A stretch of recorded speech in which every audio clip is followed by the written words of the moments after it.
de CIDEM, y hoy día tenemos a una invitada muy especial. Ella es Karina Vidaseca, feminista, escritora, profesora, investigadora, doctora en Ciencias Sociales de la Universidad de Buenos Aires y postdoctora de la Pontificia Universidad de Sao Paulo.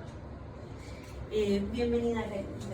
Gracias. El día de hoy vamos a conversar sobre salud y feminismos y queríamos aprovechar esta oportunidad para hablar sobre la situación actual, ¿no es cierto?, de nuestra región latinoamericana a propósito de los derechos, ¿no es cierto?, de las mujeres y quizás pensar, ¿no es cierto?, y que podrías decirnos como desde tu expertise, desde lo que tú has visto, desde lo que ha ocurrido en Argentina, ¿no es cierto?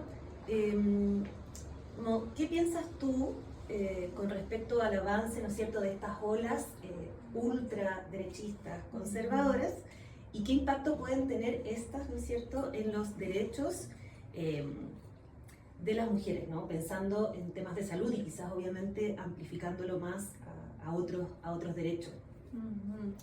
Bueno, muchísimas gracias por la invitación, estoy muy feliz de estar aquí y la pregunta, Pia, es una pregunta sumamente relevante e importante que tiene que ver con un contexto actual que estamos vivenciando en Argentina, de una amenaza muy fuerte hacia los derechos conquistados por los movimientos de Ni Una Menos y la campaña nacional por la legalización del aborto y la despenalización que confluye finalmente en nuestra ley allá por diciembre del año 2020 en plena pandemia, ¿no? Y que fue realmente el gesto más importante de este gobierno sin dudas que se está yendo y que trae como consecuencias también ciertas miradas muy dramáticas, ¿no? Para todo el movimiento feminista, que consiste en algo que nunca hubiésemos imaginado tan abruptamente quizás, ¿no?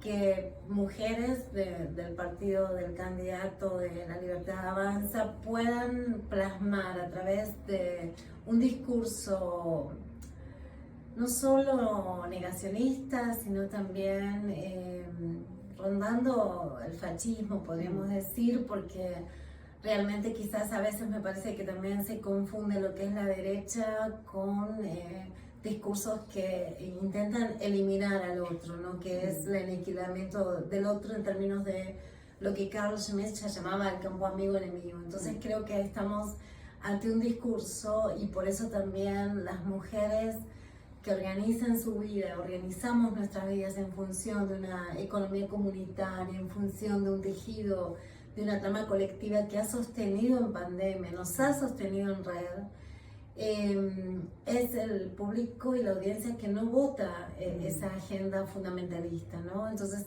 esto es importante decirlo, ¿por qué? Porque hay que analizar, yo soy socióloga, hay que analizar obviamente la composición de ese movimiento que aparece muy abruptamente con una escena de derrumbes, de implosiones, con imágenes muy fuertes que a su vez son tomadas, por ejemplo, de la muerte, es decir, o sea, implotar un sistema o explotar ese sistema involucra una necropolítica, sin dudas, ¿no? Entonces, claramente es un discurso de muerte, ¿no? Mientras las mujeres tenemos ese discurso que es el discurso de la política de lo común, del tejido comunitario, de la vida, ¿no? Y luego está, por supuesto, la agenda de antiderechos, que son agendas fundamentalistas que están sostenidas en frentes y religiones evangelistas que conocemos, y también en los extremos, ¿no? Lo que sería como un movimiento más cercano a los extremos de la derecha católica, que sostienen, ¿no?, el argumento de las dos vidas y de priorizar la vida de lo que ellos consideran bebé cuando en realidad no es considerado como tal, mismo por la ciencia, que ha comprobado fehacientemente que no es un ser humano integral, no es un ser humano completo, ¿no? Entonces, que hay, por supuesto, una estrategia política que lleva adelante esa fuerza política que sí tiene, por supuesto, sus adeptos y sus seguidores, pero también tenemos que no confundir esa composición del movimiento, ¿no? Por ejemplo, en Argentina, venimos del Encuentro Nacional de Mujeres en Bariloche.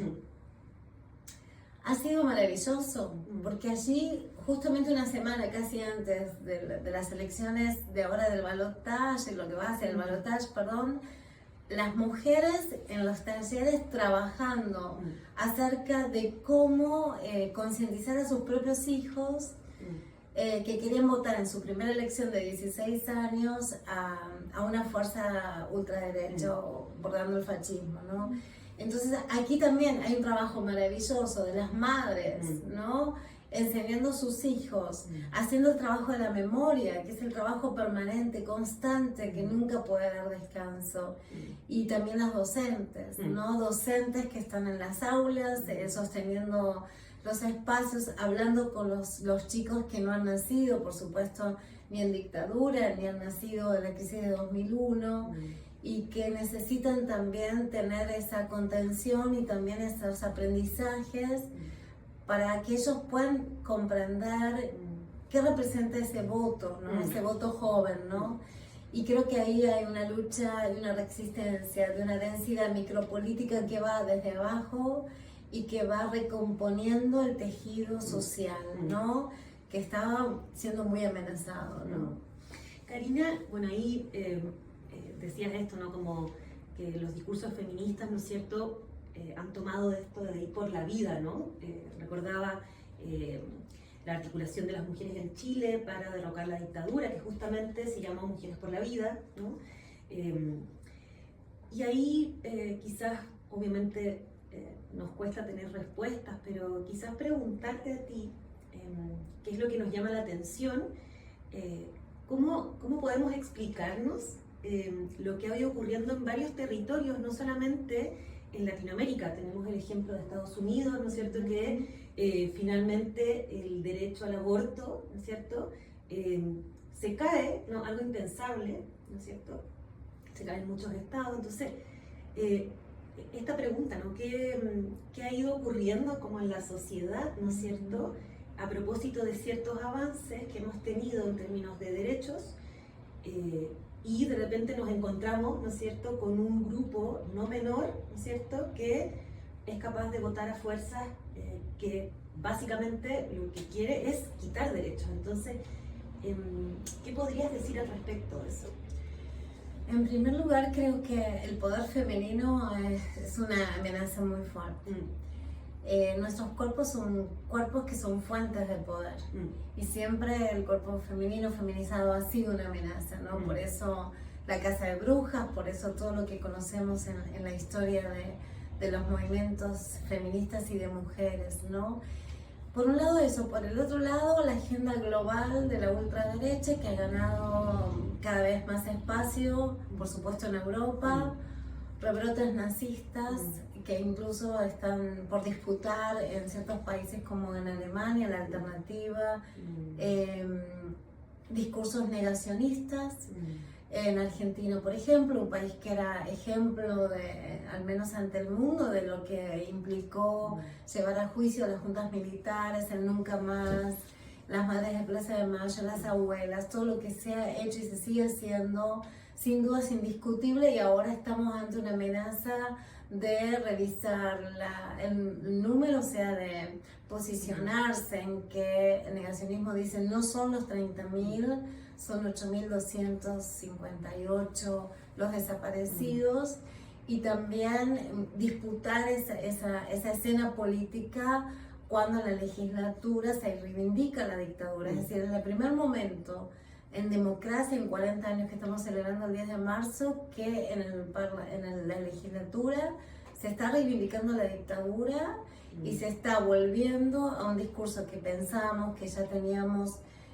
Había un consenso social que eran los dos demonios, y hay algo también muy interesante que estuvimos analizando, cómo estas fuerzas están tomando el discurso de los derechos humanos, ya sea para erradicar todo lo que es los avances feministas en términos de derechos reproductivos, aborto, o sea, los derechos humanos del feto. y en términos de lo que representaría los derechos humanos de quienes fueron adelante siendo representantes del gobierno, pero sobre todo quienes representaron el extremo de esa dictadura que fue hacia el aniquilamiento del otro y fue implicar también una posición civil, porque la dictadura ha sido civil-militar, no solo militar, y sin dudas pensábamos que teníamos un consenso y ese consenso se comienza a resquebrajar cuando aparece con mucha fuerza el discurso negacionista. Aparece también en Italia, por supuesto, con el ascenso de la primer ministra, aparece en España con Vox Day, apareció en Chile con Katz, por supuesto, en Brasil con Bolsonaro y con Trump en Estados Unidos y Milei en Argentina. Digo, esto no es un dato menor porque tenemos que tener en cuenta que es una agenda global de la ultraderecha que tiene muchísimo poder económico y que la idea de un anarcocapitalista en el espacio político de Libertad Avanza de la Argentina está ligado a una ideología anarcocapitalista que se funda en los Estados Unidos en los años 70 y de donde los dichos acerca de la diputada del espacio que en las últimas semanas ha dicho las mujeres tienen el privilegio de matar a sus hijos porque a propósito pinchan los preservativos para quedar embarazadas, entonces tenemos que defender a los varones mediante una ley de paternidad, que ellos acepten o no, es realmente un discurso que no es un discurso común, que sin embargo fue muy... o sea, creo que fue un momento muy bisagra para que ellos perdieran mucha fuerza. También, o sea, la gente toma conciencia de en realidad a quién voy a votar y eso es importante porque yo creo que las personas terminamos votando por la preservación de lo que conquistamos. Entonces no creo que las personas se arriesguen a un movimiento que dice ser antisistémica o anticasta cuando en realidad tiene la casta adentro o es representante de la casta, ¿no? Política. Entonces creo que realmente se fueron derrumbando cada una de las enunciaciones que se han hecho y se ha mostrado en realidad, al menos si esperemos al 19 de noviembre, que la sociedad no está yendo por ese camino. Entonces esto creo que clarifica muchísimo, que deja mayor tranquilidad y que igual eso no implica que sigamos trabajando en la micropolítica, ¿no? O sea, en las aulas, en las familias, hablando, no confrontando, que es lo que se quiere que sigamos con un discurso de violencia, de grieta, que no conduce a nada finalmente, ¿no? Y es un aprendizaje que tenemos que hacer también y que sirve a aprender de lo que sucedió en Chile con Katz, como también fue una experiencia que a nosotros nos ayudó mucho a ver cómo debíamos también proceder y el hablar con las personas no la mayoría sabe de política, ni entiende ni le interesa la política. Y eso también es un dato importante, o sea, las personas queremos vivir tranquilamente con una economía estable, cosa que también no tenemos porque el Fondo Monetario y la deuda que se ha tomado por el gobierno de Macri es una deuda que es impagable, que van a pasar 100 años, es decir, que ha dejado a muchas generaciones endeudadas. Entonces, a eso se sumó la pandemia y entonces las consecuencias están aflorando también, ¿no? Pero eso no significa que sigamos sosteniendo que lo importante es la colectivización, lo común, lo que estos discursos dicen que es comunismo o es una colectivización de la vida, en realidad es la política de lo común, que es algo contrariamente a lo que se supone que es la idea de una izquierda comunista que vendría a gobernar el mundo cuando no lo es, ¿no? Por eso también creo que es muy importante que las personas podamos pensar, reflexionar, tener espacios de palabra, espacios de escucha y poder votar. Y poder votar finalmente el 19 de noviembre en Argentina y sostenernos en la región con gobiernos que dignifiquen la vida, finalmente. Sí, ahí, bueno, desde las articulaciones feministas, ¿no es cierto?, tanto en Argentina, en Chile también, ¿no es cierto?, se han ido como, o sea, ha aparecido esta urgencia, ¿no?, por justamente concientizar con respecto a las amenazas a los derechos, ¿no?, ganados, ¿no?, porque los derechos se ganan, ¿no?, se conquistan. Entonces ha habido como esta idea de urgencia, y ahí desde la salud, ¿no?, o la salud mental, ¿no es cierto?, quizás desde estos espacios, tal como tú dices, concientizar con respecto a cuáles son las implicancias, ¿no?, de, en el fondo, tener a gobernantes que amenacen, tal como tú decías, como aspectos que creíamos que ya no eran como, que ya no teníamos que discutir, ¿no? Los cuerpos feminizados y la autonomía de estos es algo que las feministas venimos diciendo hace mucho tiempo, ¿no? Y de hecho la salud ha sido, y sobre todo la salud mental, ha sido históricamente, ¿no es cierto?, un espacio para subyugar a las mujeres, ¿ya? O sea, de hecho creo que por eso es relevante tener espacios como este que desarticulen ciertas ideas con respecto a los cuerpos, a la salud, y que, o sea, desde un discurso emancipador, ¿no? Entonces, ahí concuerdo mucho con esto de la importancia como de concientizar cuál es el efecto concreto en ciertos aspectos de nuestra vida, la economía, ¿no es cierto?, y la salud, cuando estos grupos toman el poder.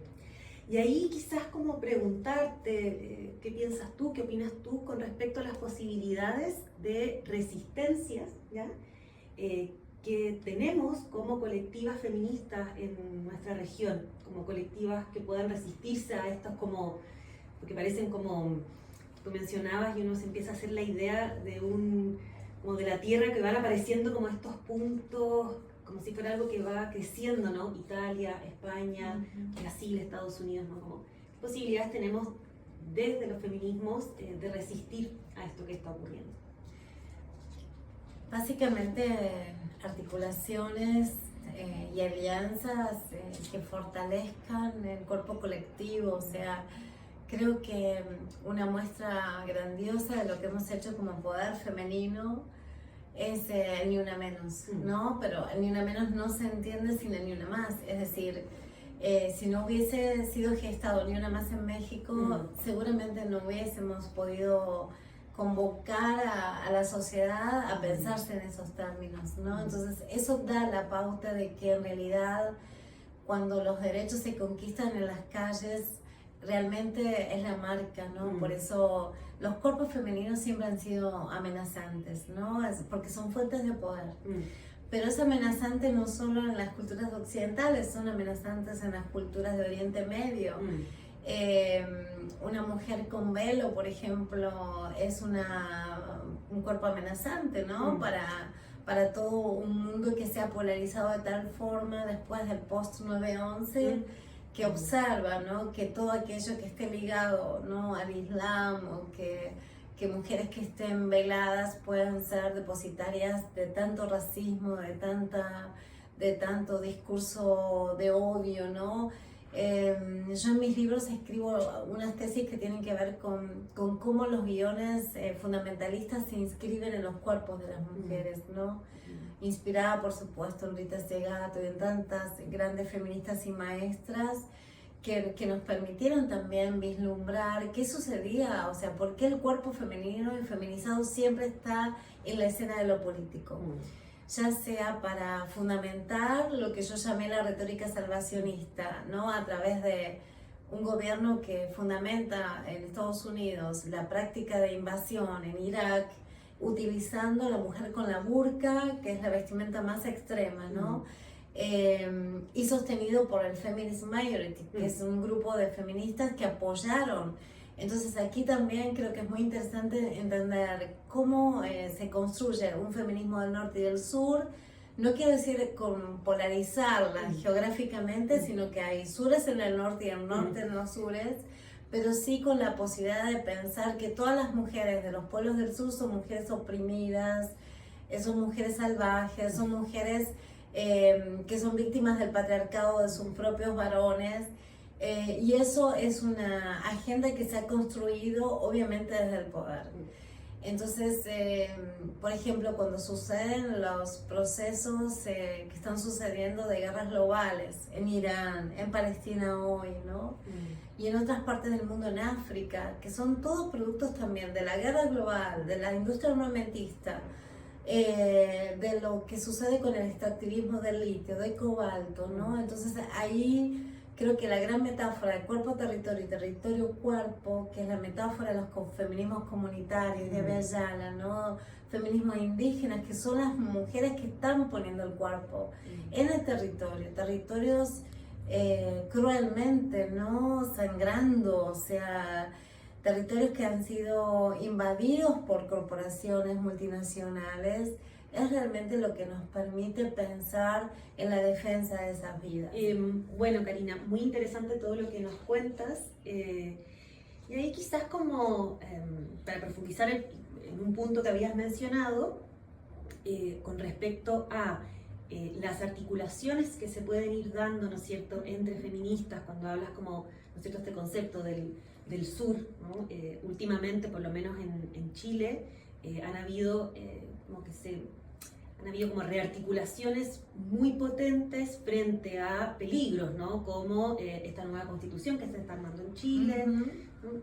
Y ahí como que quería que pudieras profundizar, ¿no es cierto?, en la relevancia de estas articulaciones y quizás como profundizar en una idea que acá en Chile por lo menos ha estado muy presente, y es que frente a ciertos hitos, ¿no?, urgentes, han habido articulaciones feministas con mucha fuerza, pero que pareciera ser, ¿no?, que luego se desarman.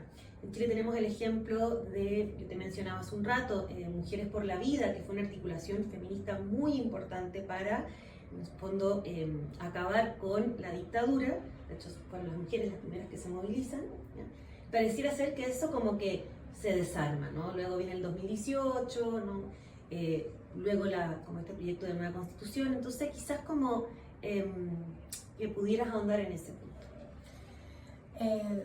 Sí, yo creo que ahí hay una cuestión que tiene que ver con la relevancia de ganar las calles, ¿no? O sea, somos callejeras, ¿no? Esa idea de María Lugones a mí me encanta, y también, bueno, se ve que bajó María hoy, la idea de viajar mundos, que es una idea preciosa de María, World Traveling, que tiene que ver con esta idea que ella tenía del movimiento, en realidad, porque el moverse y el conmoverse, es decir, el ser afectadas, ¿no? Hay una antropóloga llamada Fabret, que es de tunecina, que hablaba de la afectación.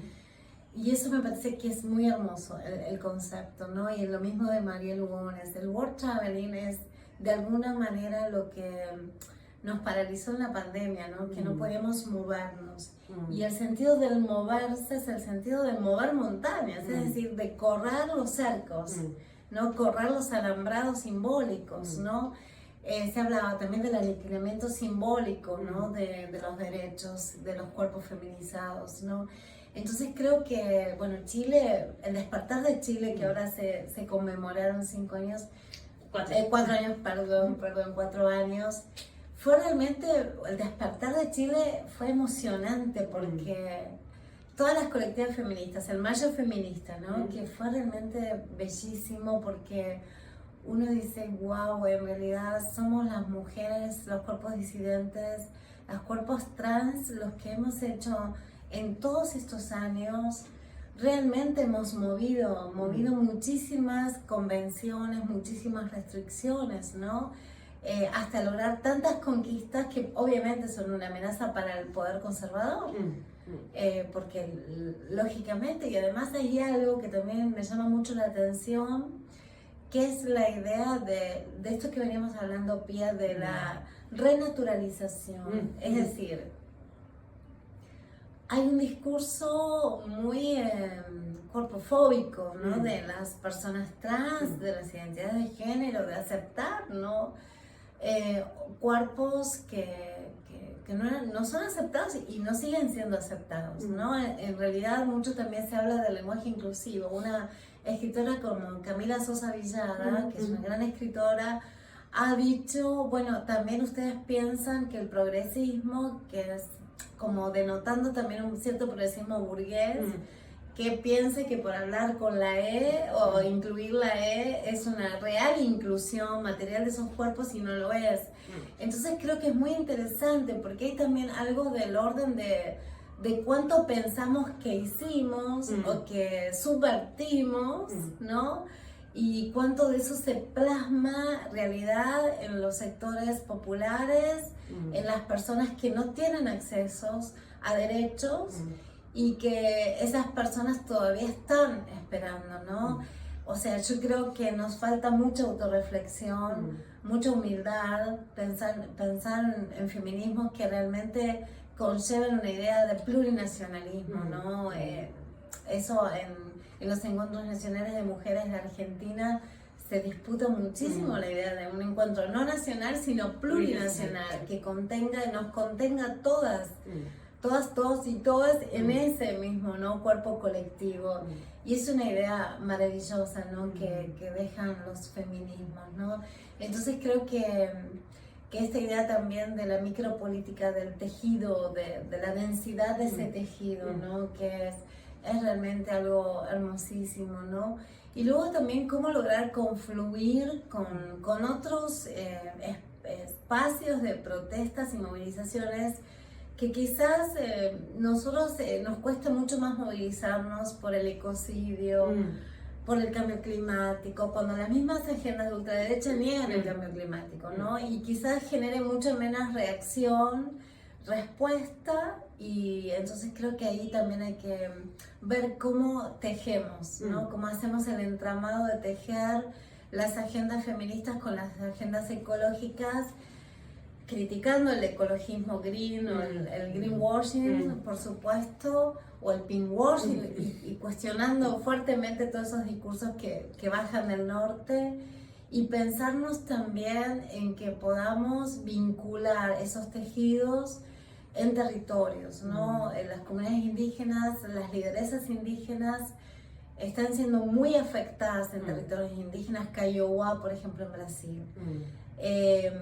Hay una lideresa maravillosa que se llama Yang Anunja, que trabaja en el pueblo Cayambe y también en el pueblo, Kaiowá, en la Asamblea de las Mujeres Indígenas, denunciando las violaciones de niñas, de mujeres en territorios indígenas por los garimpeiros, por los terratenientes, o sea, en realidad siempre para quedarse con los territorios, ¿no? Entonces, esas agendas nos está costando también mucho, creo que lograr confluenciar cuando en realidad son demandas en común. Yo creo que lo que tenemos que lograr es lo que siempre cito a Spivak cuando decía una sinécdoca, es decir, entender que todos somos devenires, ¿no? Y en esos devenires estamos siendo aquellas identidades oprimidas, ¿no?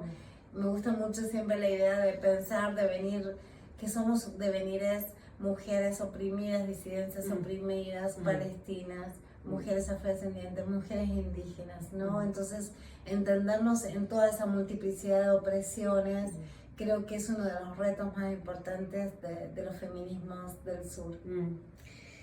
Bueno, Karina, muy interesante, ¿no? Quedo como anonadada con todo lo que dices y con la profundidad que lo traes, ¿no? Te damos las gracias, ¿no es cierto?, por haber compartido este ratito con nosotras. Sabemos que has estado moviendo últimamente entre Argentina y Chile, así que te agradecemos mucho que nos hayas concedido este ratito. Gracias a ustedes, gracias a las compañeras de la Dirección de Equidad de Género de Temuco, de la Universidad de la Frontera, porque estuve también en el Congreso y estoy muy feliz. Y hermoso charlar y seguir conversando en este tejido feminista. Sí, articulamos. Eso.